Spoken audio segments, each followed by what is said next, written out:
Deepika, let me give you an overview to career opportunities in import and export. As you can see, these are job availability.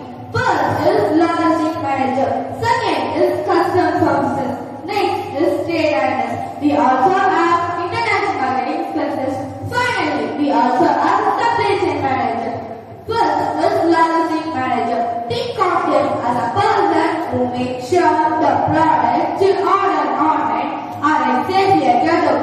Second is customs officer, who ensures goods comply with regulations. Next is trade analyst, the research what products are popular in different countries, helping business and decide what to sell abroad. We also have